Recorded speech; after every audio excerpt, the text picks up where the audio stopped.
Selamat siang, Bapak Ibu dosen penguji serta penonton sekalian. Perkenalkan kami mahasiswa P3A6 akan mempresentasikan LPA Stasiun LRT dari Bandara Ahmad Yani Semarang. Next. Ya, jadi yang pertama ada pendahuluan. Nah, untuk latar belakang penyusunan LPA Stasiun LRT ini adalah pemerintah Kota Semarang telah mempertimbangkan mengenai pembangunan LRT di beberapa spot di Semarang. Nah, untuk titik awalnya itu berada di Bandara Ahmad Yani, kemudian ada pemberhentian di beberapa spot Kota Semarang dan berakhir di Tugu Beden. Next. Nah, untuk transportasi massal yang sekarang ini berada di Bandara Ahmad Yani Semarang, itu hanya ada bus BRT dan taksi. Next. Keuntungan LRT ini adalah transportasi massal yang lebih ekonomis, kemudian lebih nyaman, dan estimasi waktu yang lebih tepat. Nah, untuk itu pernyataan masalah yang akan kami ambil ya yang pertama, bagaimana prinsip untuk menciptakan jalur transportasi pada daerah yang memiliki tingkat kemacetan yang tidak dapat diprediksi. Kemudian bagaimana memunculkan sebuah bangunan bentang lebar pada sebuah lingkungan yang sudah terbentuk. Kemudian bagaimana sebuah LRT nantinya dapat dicapai oleh seluruh masyarakat, baik pengunjung Bandara Ahmad Yani maupun yang bukan pengunjung Bandara Ahmad Yani. Kemudian kita masuk ke bab 2, yaitu gambaran umum. Next. Yang pertama adalah LRT. LRT adalah Light Rail Transit yang merupakan jenis kereta api ringan yang menjadi salah satu moda layanan transportasi modern beroperasi di atas rel ringan. Stasiun LRT yang sendiri merupakan tempat bagi LRT berhenti secara teratur untuk menaik turunkan penumpang. Juga merupakan fasilitas bagi calon penumpang untuk membeli tiket dan menunggu kedatangan kereta. Next. Untuk kebutuhan ruangnya sendiri seperti ini, lobi, area manajemen stasiun, ruang informasi, area pemesanan tiket, ruang tunggu, ruang fasilitas umum, ruang fasilitas keselamatan, dan ruang fasilitas keamanan. Jadi ini adalah tapak kawasan Bandara Ahmad Yani. Stasiunnya sendiri terletak di bagian depan gedung parkir. Next, kita lihat master plan-nya.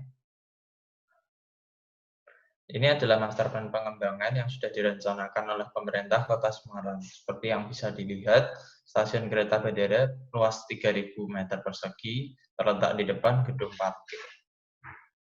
Next. Lalu yang selanjutnya adalah analisa dan pemrograman. Yang pertama, terdapat 3 potensi dari pembangunan stasiun LRT ini. Yang pertama, memudahkan turis yang baru datang ke Semarang untuk pergi ke kota dan sebaliknya. Lalu lokasi tapak yang berada di atas perairan rawa. Dan yang ketiga, dapat mengganggu sirkulasi kendaraan. Berdasarkan analisa lingkungan yang ada di bandara, dimulai dari radiasi matahari yang tertinggi berasal dari barat laut, kecepatan angin tertinggi berasal dari arah timur, dan curah hujan paling tinggi terjadi pada bulan Februari. Yang selanjutnya terbagi menjadi 2 untuk kegiatan pokok dan kegiatan penunjang. Kegiatan pokok meliputi tentang hall, perkantoran, loket, ruang tunggu, ruang informasi, ruang fasilitas umum, ruang kendaraan, dan ruang fasilitas lainnya. Lalu untuk kegiatan penunjang terdiri dari pertokoan, restoran, perkantoran, penitipan barang, ruang ATM, ruang tunggu penumpang, dan ruang-ruang lain yang baik secara langsung dan tidak langsung berhubungan dengan kegiatan stasiun kereta api. Kita lanjutkan ke penelusuran masalahnya. Oke, next. Next.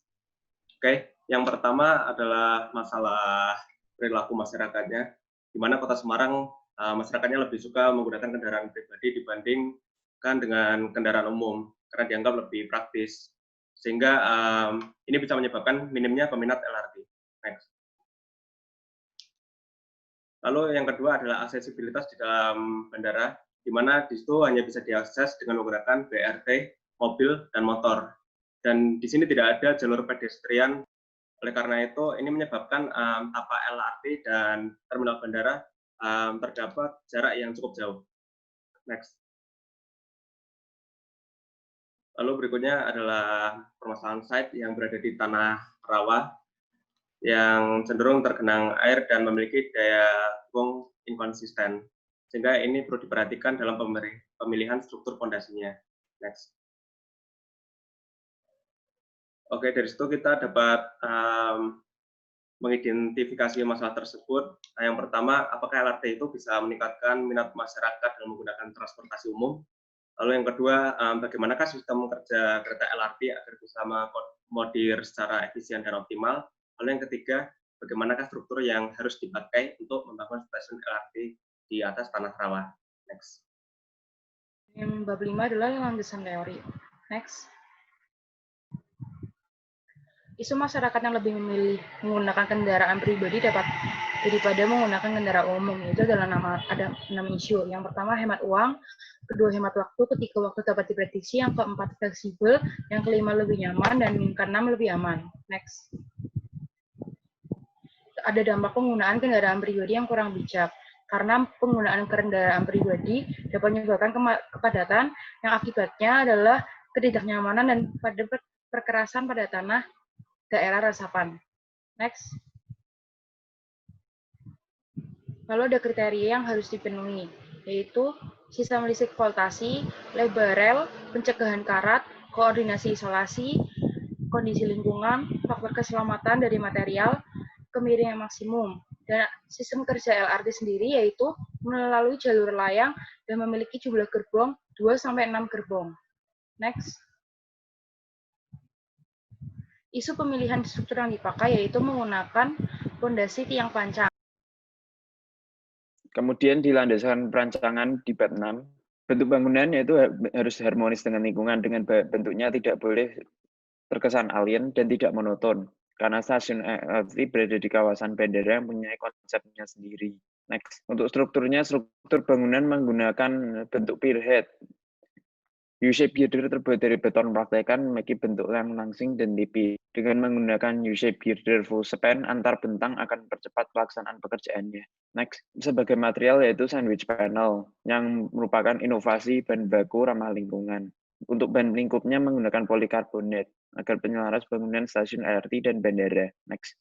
Untuk perancangan tata ruang tapak, tata ruang dibuat pola linear, ruangan-ruangan disusun secara horizontal dengan konstruksi memanjang. Sebuah stasiun mampu mengakomodir kereta yang berhenti stasiun tersebut kan konstruksi yang memanjang tadi. Next, perancangan ultas bangunan stasiun LRT pada Bandara Ahmad Yani yang sesuai dengan pedoman standarisasi stasiun yang dikeluarkan oleh PT Kereta Api Indonesia yaitu sebagai berikut. Sekian dari kelompok kami, terima kasih.